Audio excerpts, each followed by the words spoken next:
conversar con mi buen amigo Rubén Darío Buitrón. Yo no sé si ahora voy a ser el entrevistado o lo voy a entrevistar a todo este chico maravilloso. Marcaron la vida.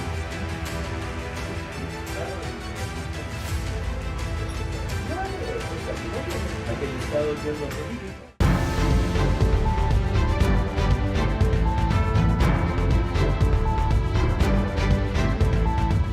Hola amigos de UDLA Channel, estamos aquí en una nueva edición de Todo por tu Voto con nuestra alianza con Notimercio, por lo que me acompaña Rubén Darío Buitrón y por supuesto el candidato a la presidencia, Carlos Rabascalos. ¿Cómo estás? ¿Cómo va tu campaña? Sabrina, muy buenos días, noches, tardes, lo que sea. Muy bien, gracias. Rubén Darío, qué gusto verte. Gracias, Carlos. Y felicitaciones a Notimercio y a UDLA Channel por estas iniciativas que siempre serán muy importantes. ¿Cómo va la campaña? Durísima. Porque en el Ecuador lamentablemente se ha construido un sistema político errado, un sistema político que privilegia a las grandes chequeras y no permite la participación de otras propuestas, propuestas alternativas con pensamiento más enfocado a recuperar la paz, la tranquilidad, la reactivación del trabajo, el cuidado al medio ambiente, etc. Así es que seguimos caminando y no hay peor lucha que la que se deja de luchar. Por tanto, nosotros somos luchadores, seguimos soñando y seguimos hacia adelante. Me contento con sembrar la semilla y personas como tú, Sabrina, de tu edad, de la juventud, puedan el día de mañana cosechar un país inclusivo y un país de paz, de dignidad y de trabajo. Carlos, ¿qué pasó que fuiste candidato a vicepresidente por Revolución Ciudadana? Ahora estás en la Izquierda Democrática. En términos muy simples, sería como que te pasaste de la izquierda al centro. ¿Cómo tan fácil? ¿Qué pasó? A ver, yo siempre fui de centro. Te recuerdo que cuando yo fui candidato a la vicepresidencia de la República, y se lo dijo en su momento, pero a veces la memoria no recuerda, yo fui un aliado desde el centro, un aliado técnico, un aliado independiente. Yo no fui afiliado a la Revolución Ciudadana, no he formado parte del gobierno de la Revolución Ciudadana, no he tomado decisiones en el gobierno de la Revolución Ciudadana. Y cuando yo fui candidato a la vicepresidencia de la República, cosa que no me arrepiento, por si acaso, de la cual me siento orgulloso porque me permitió conocer a profundidad el país, y por esa es la razón que estoy sentado el día de hoy aspirando a la presidencia de la República, a mí se me iba a encargar la reactivación productiva, la recuperación del trabajo, la equidad territorial. Lo mío era muy puntual y te recuerdo, Rubén Darío, que el Ecuador venía de momentos difíciles. Claro, hoy estamos en otros momentos más difíciles, ¿verdad?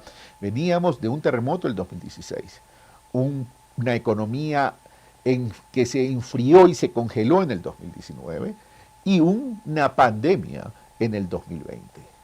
Una pandemia que ponía en peligro la vida por la salud.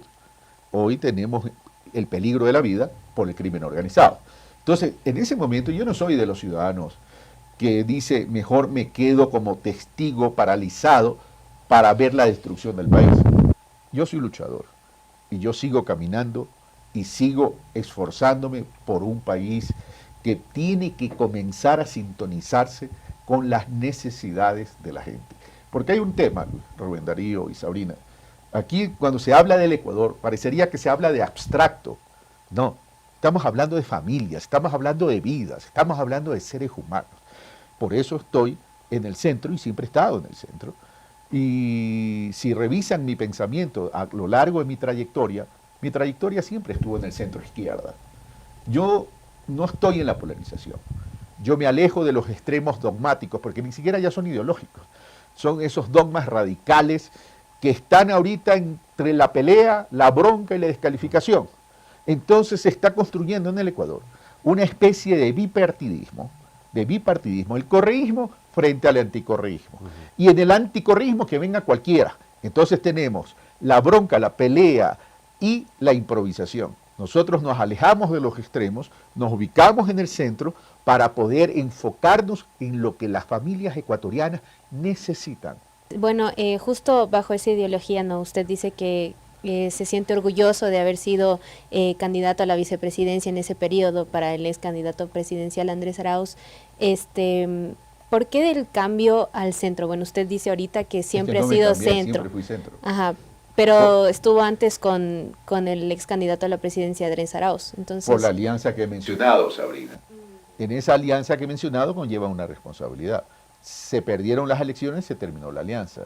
Pero ahora, ¿por qué de pronto no pudimos hacer otra alianza, llamémoslo así, para poderlo poner en contexto? Es fácilmente, casualmente también por lo que estoy diciendo, porque yo no me quedo en la bronca y en la pelea. ¿Qué saco yo estando en la bronca y en la pelea cuando hay que resolver los problemas de economía, de producción, de trabajo, de educación, de salud, salir de ese hipercentralismo que nos tiene casi fallecidos a todos? Dos ciudades, Guayaquil y Quito, concentran más del 50% de la economía, Sabrina. ¿Qué pasa con las otras 219 ciudades? Les hemos limitado, no le estamos permitiendo ser actores nuevos en la economía ni generadores de riqueza. Yo voy a lo estructural, voy a atender y solucionar las urgencias y las emergencias, pero también vamos de una vez por todas, porque es hora de hablar en serio en la política, a solucionar los problemas estructurales del país. Tú eres muy joven, Sabrina, pero no hay país en el mundo, no hay nación en el mundo que se haya desarrollado sin política de Estado, sin política pública. Yo no pierdo el tiempo en espacios tóxicos. Espero haber contestado tu pregunta. A mi esposa y a mis hijos. Del ejercicio profesional de mi empresa y de la fundación. Stratego Consulting. Casualmente hace análisis sectoriales desde el punto de vista económico, productivo y manejo de crisis. Con el aporte de ciudadanos realmente. Y ya van a ver cuando pasemos el reporte del gasto electoral. Mi esposa en las noches. La voz que a lo mejor siempre está en silencio, que es la voz del pueblo ecuatoriano. Mi esposa. Mi propia esposa. Mis hijos. Mi familia. Mi esposa. La situación del país. A Ecuador, siempre. En Dios. La mochila de las tareas pendientes por hacer, de las tareas que nunca se han hecho en el país. 45 años hemos regresado a la democracia luego de la dictadura y seguimos con los mismos problemas que no se han resuelto en el país y más bien se han agravado. No creo que los ecuatorianos seamos ineptos para no solucionarlos. Esa es la mochila más grande que hay. Carlos, hay gente que te critica porque dice que no es ético y que vas con ventaja al haber estado 10 años en la televisión. Mucha gente te identifica y te conoce frente a otros candidatos, no vamos a decir nombres porque no tiene sentido, que no han tenido esa exposición pública. Entonces ahí tienes una ventaja por sobre los demás. A ver, no fuera ético si yo estuviera de candidato y en paralelo ejerciendo la labor periodística. Pero yo me retiré del periodismo en el año 2017 y estamos año 2024. Es decir, después de haberme retirado de la labor periodística, que a veces la extraño, como les dije y les comentaba fuera de cámara, ¿verdad? Yo no veo ningún problema. Porque ante cualquier ejercicio profesional y actividad que pueda desarrollar, primero soy ciudadano. Y como ciudadano tengo derechos. Y que yo sepa, ni la Constitución ni el Código de la Democracia prohíbe la participación de un ciudadano que hace muchos años se dedicaba a la actividad periodística. Así que por tanto ahí no hay falta de ética. Falta de ética es otra cosa. Falta de ética es construir la violencia para destruir el Estado. Falta de ética es la improvisación. Falta de ética es tener deudas con el servicio de renta interna siendo mandatario. Eso es falta de ética. Yo no he roto ningún código de ética. Pero aprovecho tu pregunta, Rubén Darío, porque casualmente en el país tenemos que comenzar a construir una cultura de ética, la cultura de la legalidad, pero sobre todo la cultura de la verdad. ¿Y por qué la política, estimado Carlos? Porque tú necesitas entrar a la política para poder generar cambios y transformaciones estructurales en el país. Porque adicionalmente el sistema político ecuatoriano, que es tremendamente caduco, prohíbe la participación de personas independientes y exige el auspicio o la afiliación a un partido o movimiento político. Entonces, si pretendes contribuir con la solución a las crisis y querer y pretender generar los cambios y las transformaciones estructurales del país, necesitas necesariamente estar en la política. Por eso. Y te repito, yo no soy de aquellos que se queda aislado, paralizado, viendo y resignado. La resignación nos lleva a paralizarnos. Y ustedes jóvenes que me escuchan, prefiero indignarme, porque la indignación me lleva a reaccionar. En paz sí, con inteligencia, con estrategia, pero prefiero reaccionar. Pero reaccionar me obliga a participar. Y por eso he tomado la decisión de participar. ¿Qué has aprendido o qué aprendiste de esa experiencia de ser candidato vicepresidencial?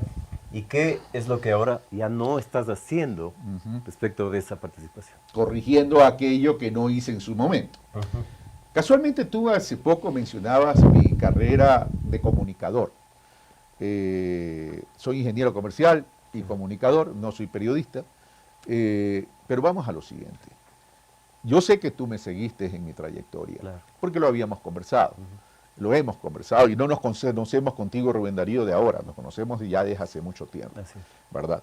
Y tú sabes que yo me especializaba mucho en temas de la economía y en temas políticos y analizaba la vida del país desde indicadores, pero los indicadores terminan siendo fríos. Cuando yo me retiro de la comunicación, de mis programas Pulso Político y Pensamiento Crítico, en noviembre del 2017, comienzo a recorrer el país por invitaciones de grupos de jóvenes, de barrios, de comunidades, de universidades, en provincias, para participar en conversatorios. Pero eso me llevó a recorrer el país, sobre todo en los sectores rurales del Ecuador.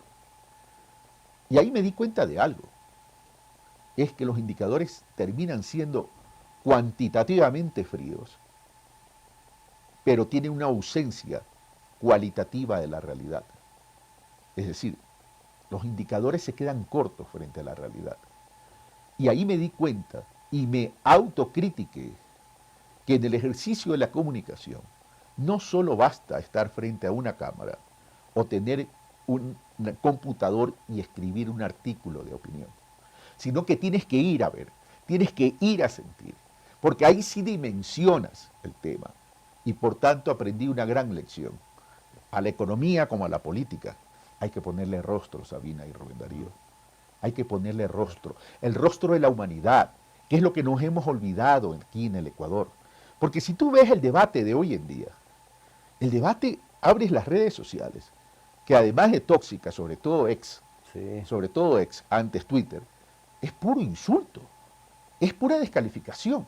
Líderes que se encuentran peleando entre sí, porque existe esa filosofía que en política requieres un adversario. Pero el adversario es para la confrontación de ideas, no para darse de puñete, pues. ¿Qué valor agrego, valor cualitativo agrego en medio de una pelea, de una bronca? ¿Qué valor estoy agregando al país? A ver, hoy estamos en medio de altos niveles de inseguridad por el crimen organizado. Ok. Pero si tengo 7 de cada 10 ecuatorianos de la población económicamente activa, que viven en la informalidad, que no tienen trabajo estable, que no tienen trabajo seguro, que no tienen ingresos estables, que no tienen ingresos seguros, que no saben qué van a comer el día de mañana, con qué recursos van a comprar los alimentos, estamos construyendo espacios de vulnerabilidad. Y cuando hay espacios de vulnerabilidad, estamos generando un caldo de cultivo para el crimen organizado, porque no le estamos dando opciones, porque no le estamos dando oportunidades, Sabrina y Rubén Darío. Cuando una economía no crece, ¿qué crece? Crece el desempleo y crece la pobreza. Y si crece el desempleo y crece la pobreza, ¿qué estoy haciendo? Estoy expulsando a la gente, la estoy descartando, la estoy excluyendo de la posibilidad de un bienestar social. ¿Qué significa entonces eso? Que en vez de estar en esos extremos dogmáticos y en la pelea y en la improvisación, tengo que resolver el problema que es el eje estructural de la vida del país, la economía. El problema es la economía, porque yo no puedo separar la seguridad de la economía de la producción y del trabajo y de la equidad territorial. Entonces, ¿qué tenemos que hacer? Ponernos de acuerdo en hacer crecer la economía. Si no crece la economía, no vamos a salir de esta crisis que estamos viviendo. Justo eso quería Preguntarle, candidato, porque según el Instituto Nacional de Estadísticas y Censos, en el primer trimestre del 2024 el desempleo aumentó en un 4.1% en comparación con el primer trimestre del 2023, que fue del 3.8%. Hay un aumento de desempleo. Entonces, ¿qué hará usted por mí y por todos los que que estamos a puertas de graduarnos para que nosotros podamos encontrar un empleo digno? A ver, el empleo hay que generarlo, pero para generarlo, no solo que tenemos que cambiar el sistema político ecuatoriano, sino el sistema administrativo ecuatoriano. Pero eso va a ser muy largo y nadie me lo va a entender. Así que vamos a poner ejemplos de cómo activar empleo a través de la cotidianidad de la vida de los jóvenes. A ver, vamos. ¿Por qué no articulamos gobierno central con gobiernos autónomos descentralizados? Léase municipios y prefecturas, ¿ok? Dentro de esos municipios y prefecturas son las instancias de gobierno de un estado que son los más próximos a la población, porque cada municipio tiene esa población que está ahí, ¿verdad? Con ellos tengo que articular ¿por qué? Tengo que articular porque ellos son los generadores de las acciones para generar también trabajo. Si nosotros tenemos un problema de desempleo, tenemos un problema de exclusión y tenemos un problema adicionalmente de seguridad, ¿qué tenemos que hacer? Ocupar espacios. El espacio público tiene que ser un facilitador para la creación del empleo joven. El espacio público. Sectorizamos las ciudades dependiendo de los tamaños, evidentemente, y construimos centros de desarrollo juvenil, ciudadano, familiar, integrales. ¿Qué llevamos a esos centros de desarrollo? Llevamos cultura a partir de las identidades. Nosotros tenemos una diversidad étnica y en consecuencia una diversidad cultural tremendamente amplia y muy rica. Pero tenemos un error en el país. Tenemos problemas para reconocernos y respetarnos. Pero esa cultura, a partir de las identidades, me tiene que llevar a las escuelas de arte, que es la sensibilidad de la identidad, la sensibilidad, la derivación sensible en el arte de esas culturas. Tengo que llevar deporte, tengo que llevar bibliotecas y tengo que llevar adicionalmente educación orientada, no la educación de los colegios, no la educación de las escuelas, sino educación en términos del desarrollo de capacidades y habilidades para los jóvenes. Pero desarrollo de capacidades y a los jóvenes, ¿orientadas a qué? Orientadas a generar algún tipo de actividad económica productiva y de servicio. Entonces, si sectorizamos todas esas ciudades, ¿verdad? Las ciudades, y llevamos todos estos centros, ¿verdad? Además con escuelas de idioma de inglés y mandarín. ¿Por qué inglés y mandarín? Porque para negociar en el mundo necesitas el inglés. Si no sabes el inglés, no eres ciudadano del mundo. ¿Y el mandarín por qué? Porque el Ecuador, la visión del Ecuador es hacia Asia-Pacífico y China es importante. Pero adicionalmente a eso, ¿verdad? Les enseñamos a través de la economía social y solidaria, bajo conceptos de asociatividad, a constituir cooperativas de producción, comercio y servicio. Son cooperantes. Entonces los jóvenes se agrupan, o producen, o son comerciantes, o son servicios. ¿Activamos qué? Activamos la economía local y territorial y los preparamos para eso, con Capital Semilla, con asistencia técnica, con formación, etcétera, etcétera, etcétera. ¿Y qué hacemos ahí? Estamos, en vez de decir, toma tu hoja de vida y anda a pedir empleo a un banco o a otra parte, porque aquí, en mi época, íbamos a pedir empleo a los bancos. Entonces, ¿qué estamos haciendo ahí? Estamos incorporando el espíritu de innovación de los jóvenes. Y los jóvenes entran en una dinámica de empresas colectivas de carácter social. Y ahí conectas cerebro, corazón y bolsillo. Cerebro en términos de desarrollo de inteligencia y creatividad. Corazón por la fuerza y la persistencia de desarrollar algo. Y bolsillo, porque si tú no tienes plata en el bolsillo no eres sostenible. Entonces ahí comenzamos. Otro tema para los jóvenes, por ejemplo. A ver, yo les contaba fuera de micrófono y fuera de cámara, antes de comenzar, que nosotros, dentro de nuestra propuesta, además de becas y toda la cuestión, vamos a fomentar, a impulsar la oficina de comisión fílmica para atraer producciones internacionales. Que eso nos permite ¿qué? Primero, traer inversión. Dos, poner al Ecuador en perspectiva mundial gratis, porque esas producciones nos van a promocionar. Pero adicionalmente, si vienen producciones internacionales, les doy la oportunidad a los jóvenes que estén identificados con el arte, que estén identificados con la actuación, a formar parte de esas producciones. Y lo complementamos con las escuelas que he mencionado, las escuelas de arte, en todas las disciplinas, pero también fundamentalmente en esos aspectos, en la de actuación. Entonces ahí estamos generando oportunidades. Desarrollo tecnológico y facilidades de desarrollo tecnológico para los jóvenes.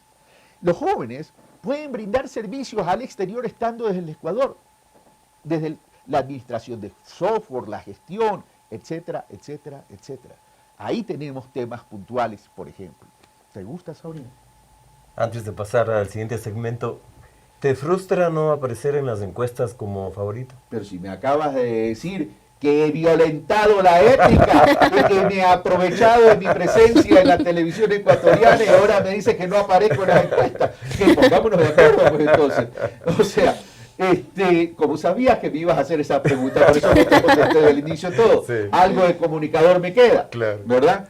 No me frustra, porque además en la última encuesta de Comunicaliza soy el que más crece en términos porcentuales.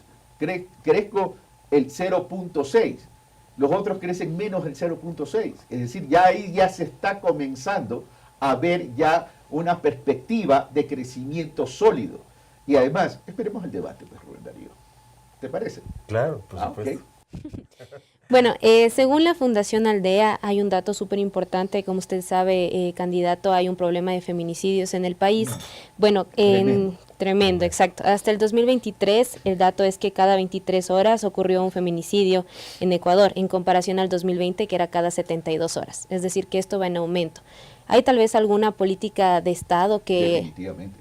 Y no solamente es el tema del feminicidio, ojo. El tema es un tema de violencia contra la mujer. El feminicidio es un elemento, uno de los indicadores de la violencia contra la mujer. Pero tú tienes que revisar todo tipo y categoría de violencia.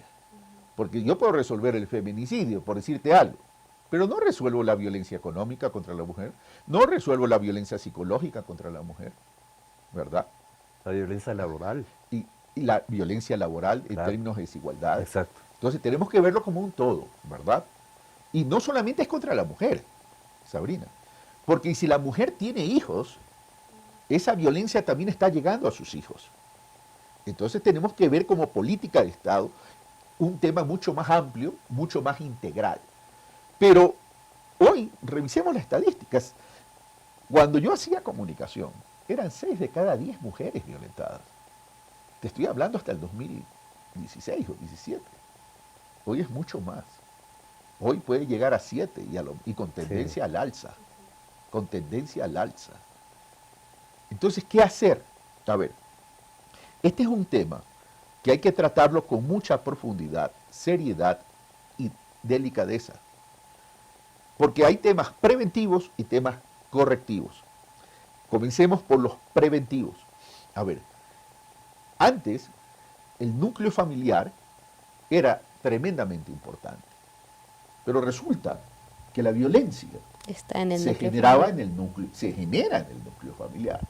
Entonces, la educación tiene que ser tremendamente importante para poder, primero, ir construyendo ¿qué? Ir construyendo un concepto de ciudadanía donde hombres y mujeres sean iguales, donde hombres y mujeres se respeten entre sí. Cuando yo hablaba de la diversidad étnica, te decía que uno de los problemas es que no nos reconocemos ni no nos respetamos. El Ecuador es violento y no reconocer un problema es agrandarlo. Entonces, tenemos que crear en el modelo educativo una orientación a la equidad, a la igualdad, al respeto, a la cultura de paz, que es el respeto. Pero en esa educación con los niños y niñas tenemos que comenzar a incorporar a los padres. ¿Y por qué tenemos que comenzar a incorporar a los padres? Porque los padres son parte del núcleo de la sociedad y los padres no pueden delegar al Estado la construcción de los principios, de los valores de esa ciudadanía de paz, de esa cultura de paz. Porque si no los atendemos a tiempo, vamos a seguir fragmentando las familias, vamos a seguir fragmentando la sociedad, por un lado. Por otro lado, tenemos que comenzar a construir dentro de este concepto de igualdad, equidad y reconocimiento y respeto nuevas masculinidades. Ojo, y cuidado se me confunde con estas nuevas masculinidades. Las nuevas masculinidades no tienen nada que ver con preferencias sexuales. Tiene que ver es que ese que se considera machito, que violenta a una mujer, debe dejar de ser machito y convertirse en hombre, ser humano. Que es distinto. Esa es la nueva masculinidad. Es decir, ¿cuál es mi principio de vida?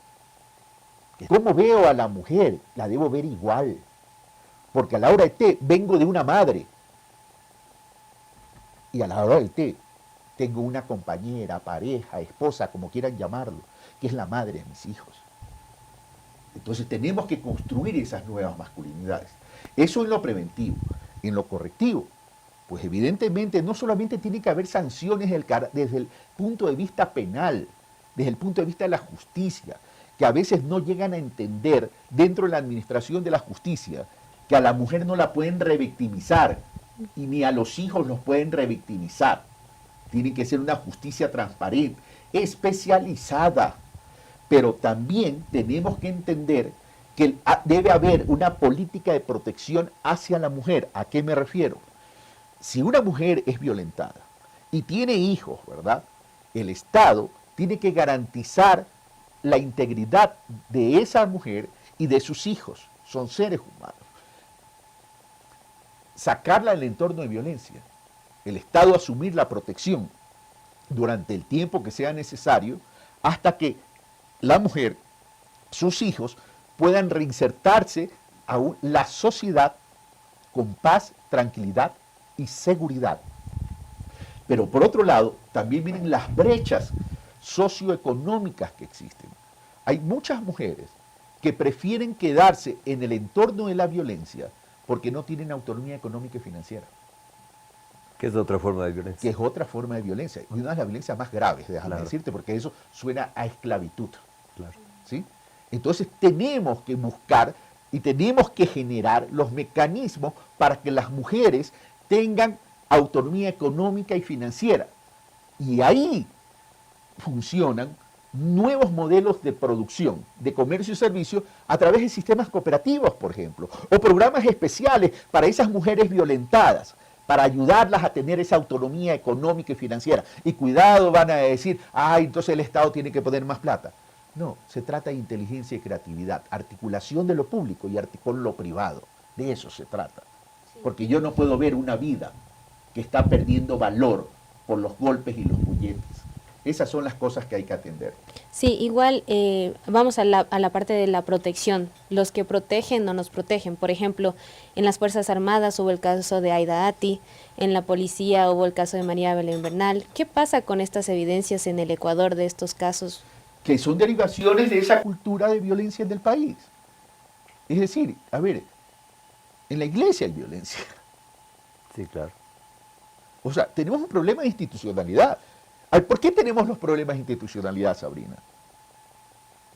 A ver, si yo quiero ser demagogo, te voy a decir, voy a meter presos a todos, voy a construir cárceles. No, no se trata de eso. ¿Cómo solucionan los problemas? Yendo al origen. Porque yo no quiero ya un Ecuador bomberil apagando incendios, Sabrina. Además que cuesta mucho seguir apagando incendios. Porque en la medida que nosotros no nos orientemos a las soluciones estructurales, ¿quién sale perjudicado? Generaciones como la tuya, Sabrina. Ciudadanos, pero sobre todo Las ciudadanas. las ciudadanas y los jóvenes. Y los jóvenes. Por eso digo, no se resignen. Indignemos y reaccionemos. Démosle, permíteme la metáfora, démosle una patada al odio, a la violencia. Vamos a jugar un poco ahora. Vamos a jugar un poco. Sí. Déjame traerme los guantes y el piso de arquero. A ver, entonces usted gire la A ver, ruleta. déjame acercar un poquito. ¿Dónde aplasto? Aquí en el centro, Sí. ¿no? Y... Aplástele ahí nomás. Ajá. Wow. Ruleta, vamos a ver qué me dice la ruleta. La ruleta dice que me des un abrazo. Dice seguridad. Sí, seguridad. Veamos qué dice. Listo. Muchas veces medidas de seguridad estrictas entran en conflicto con los derechos humanos. ¿Qué límite no estaría dispuesto a cruzar, incluso bajo presión, para garantizar la seguridad? Siempre respetaré los derechos humanos. Casualmente por todo lo que estamos conversando. Una sociedad que no respeta los derechos humanos y los derechos colectivos deja de ser sociedad. Yo no quiero vivir en la selva. Sin embargo, permíteme solo Encantado. una repregunta ahí. Sin embargo, en América Latina en este momento se está aplaudiendo, admirando, casi divinizando al modelo Bukele, que precisamente es todo lo contrario al respeto de los derechos humanos. A ver, yo voy a tener mano firme contra la violencia y contra la transgresión de la ley y contra la inseguridad y específicamente crimen organizado, narcotráfico, trata de personas, trata de niños, trata de mujeres, comercialización de órganos, etcétera, etcétera. Pero una cosa es la firmeza y otra cosa es la depredación de la humanidad. Yo en eso nunca voy a estar de acuerdo. Tenemos que, volvemos a lo mismo, al origen. Venimos de una cultura muy violenta. Latinoamérica y el Caribe es una cultura muy violenta. El mundo ya es una cultura muy violenta. Entonces, si no corregimos el origen, no vamos a corregir nunca nada. ¿De dónde vienen policías? ¿De dónde vienen militares? ¿De dónde vienen los políticos? No vienen de Júpiter, no vienen de Marte, no vienen de Saturno ni Venus. Vienen de la sociedad. Entonces, ¿en qué estamos fallando para haber construido una sociedad violenta e intolerante? Todo aquel que transgreda la ley, que asuma las consecuencias y la responsabilidad. Y si en justicia, con base al derecho, tiene que ir privado de la libertad, irá privado de la libertad. Pero eso al presidente no le da patente de corso para hacer de la cultura de la humillación un principio de paz. Vamos a girar otra vez la ruleta. Vamos a ver. Veamos qué enfoque sale.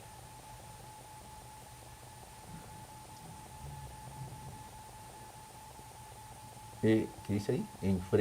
Ahí vamos a ver. Enfrentamiento, le diga la Sí, impresión. enfrentamientos. Enfrentando el pasado reciente, Ecuador ha atravesado crisis políticas, sociales y económicas profundas. ¿Qué decisiones específicas de los últimos gobiernos considera que fueron un error y cómo planea corregirlas? A ver, uno de los errores que es transversal a toda la era republicana y por tanto a todos los gobiernos es el sistema de gobierno que tenemos, el sistema de administración política que tenemos, el hipercentralismo. Eso hay que cambiarlo. Y no se lo ha querido cambiar, porque ese hipercentralismo, Rubén Darío y Sabrina, ¿qué es lo que permite? La concentración de mucho poder en una sola mano. Y esa concentración de poder, ¿qué es lo que quiere hacer? Es controlar a las ciudades, a las provincias, a los alcaldes, a los prefectos. ¿Y qué pasa con ese excesivo poder? Que se construyen verdades únicas desde el poder. Porque el poder quiere dominar todo, cuando el poder lo que tiene que es servir a todos y facilitar el desarrollo de todas y todos. Entonces yo cambiaría el hipercentralismo.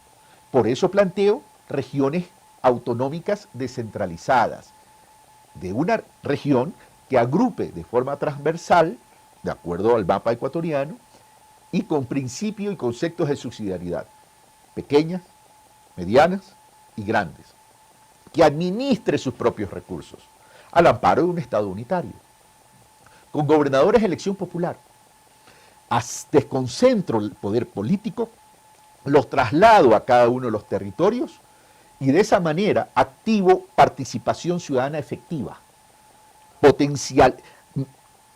Tomamos todas las potencialidades y fortalezas productivas, sociales, culturales, y comenzamos a activar economía. Una economía fuerte me activa consumo. Cuando se activa consumo, demanda, se me activa producción, oferta. Cuando se me activa demanda, oferta, consumo y producción, se me dispara el empleo hacia arriba. Entonces ahí estoy generando las verdaderas posibilidades de crecimiento económico, de desarrollo, de inclusión y de sostenibilidad a partir de los territorios.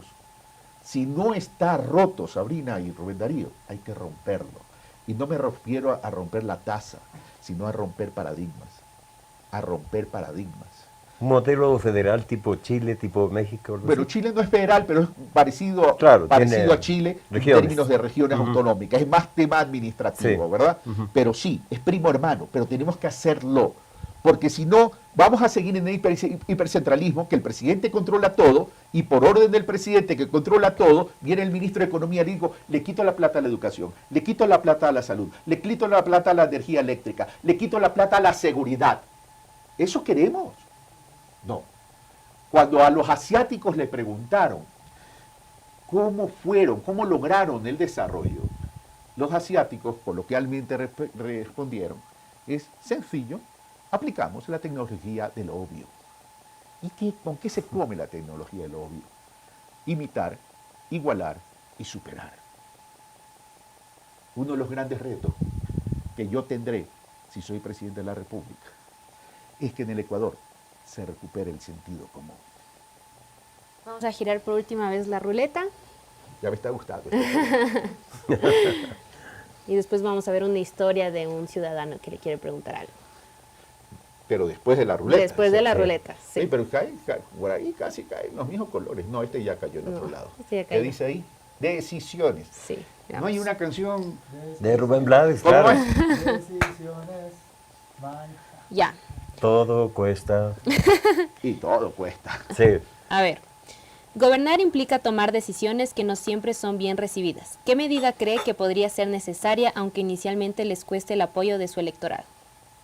Eliminar el Consejo de Participación Ciudadana y eliminar el Consejo de la Judicatura. Pero un presidente no puede hacer eso, Carlos. Es reforma. En la Pero, Asamblea. a ver, la decisión es mía de llevar a una reforma constitucional. Ujú.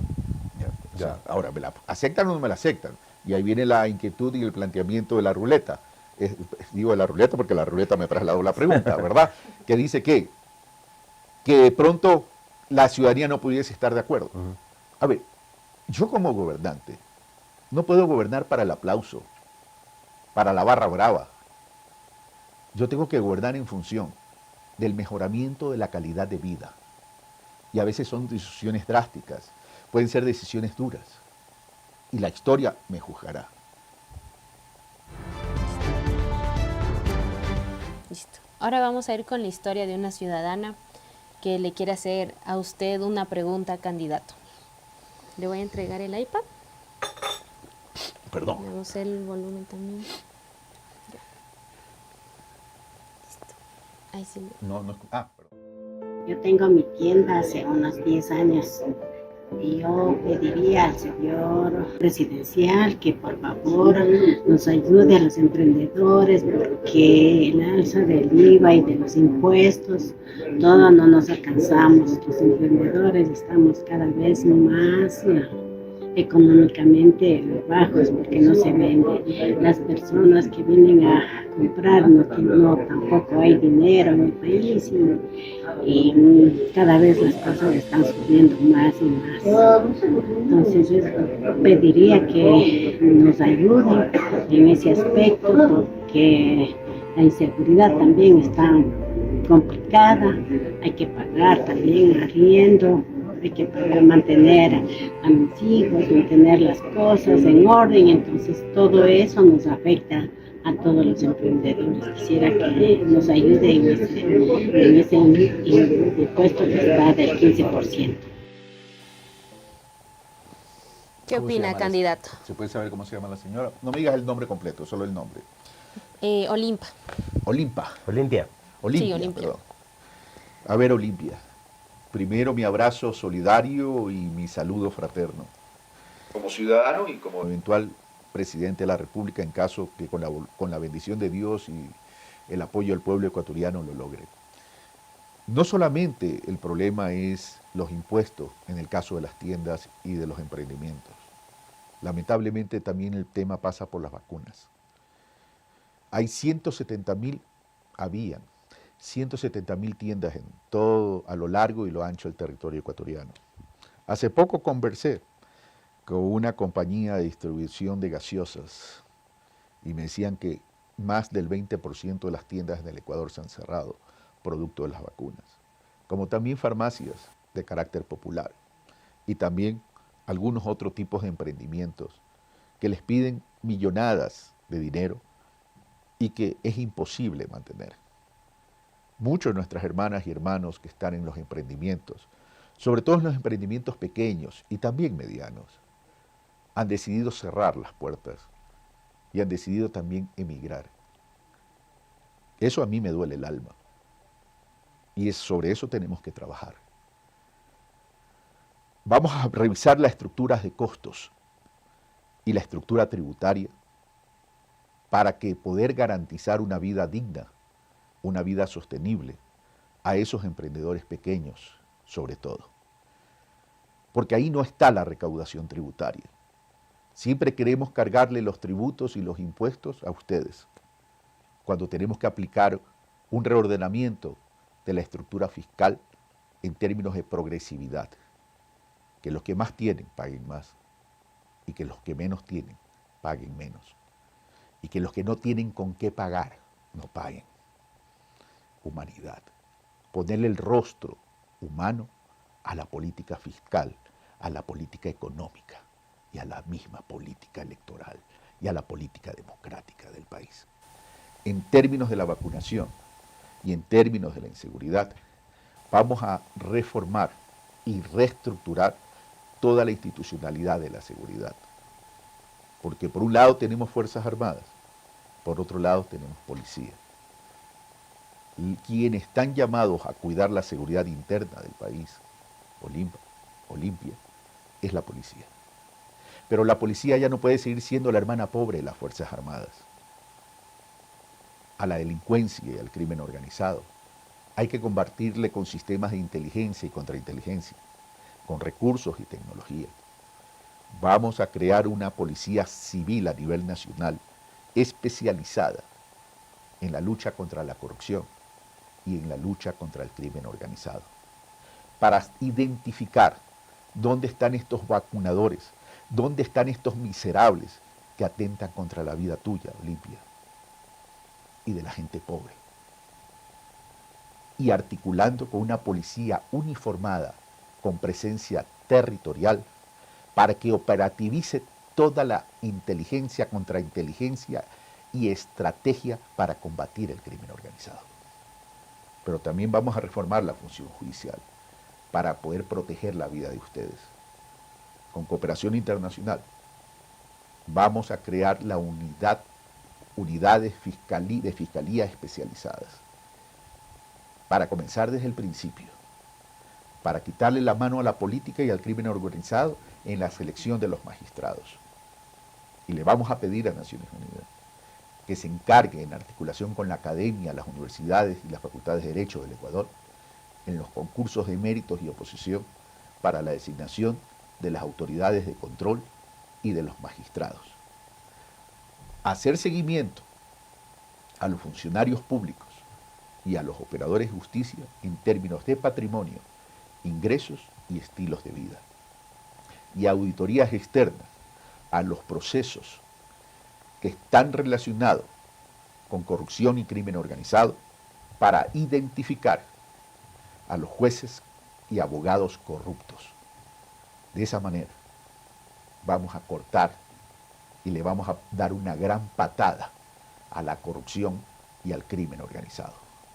Carlos Rabascal no está aquí para jugar a la política ni a la vanidad ni al ego. Yo no tengo tiempo para perder. Yo vengo a servir y a cambiar y transformar el Ecuador. Carlos, ¿cómo romper esto que tú hablabas de la polarización, la extrema polarización que estamos viviendo en el Ecuador. Los discursos de odio de un lado y del otro. Con el ejemplo. Y que si no estás en el un lado o en el otro, prácticamente no estás en la política. Entonces, prefiero ser... ¿cómo ser un Gandhi? ¿Cómo ser un Mandela? ¿Es posible en este país o ¿Cómo no? ser un Mujica?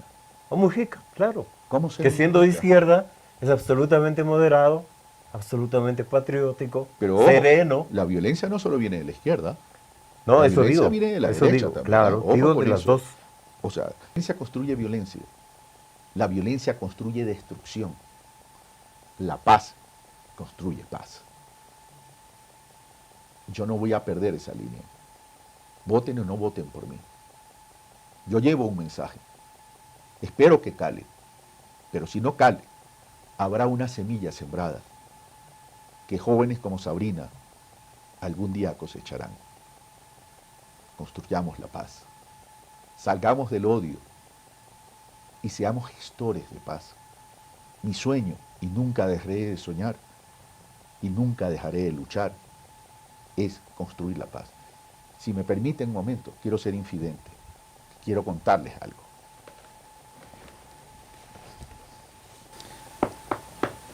Yo nací sin una pierna, producto de un fármaco llamado talidomida.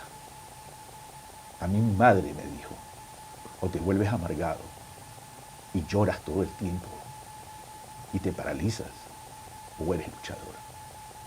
Independientemente de aquello me dijo, y me compartió un pensamiento de un filósofo alemán, von Goethe, Sabrina, que me dijo: la libertad es como la vida, tan solo la merecen aquellos que saben conquistarla todos los días. Esta prótesis, que no es mía, no es mi pierna, me hizo luchador. Esta falta de pierna me dio mi libertad. Lo podemos hacer. Únete a la pata de Rabascal, a ese rally de la pata de Rabascal, para cambiar y transformar tu vida, el país. Gracias por compartirnos esta anécdota, candidato. En caso de que, justo por la polarización que hay en el país, usted no llegara a segunda vuelta, ¿usted votaría por Luisa González o por Nadine Noboa? Yo votaría por el pueblo ecuatoriano.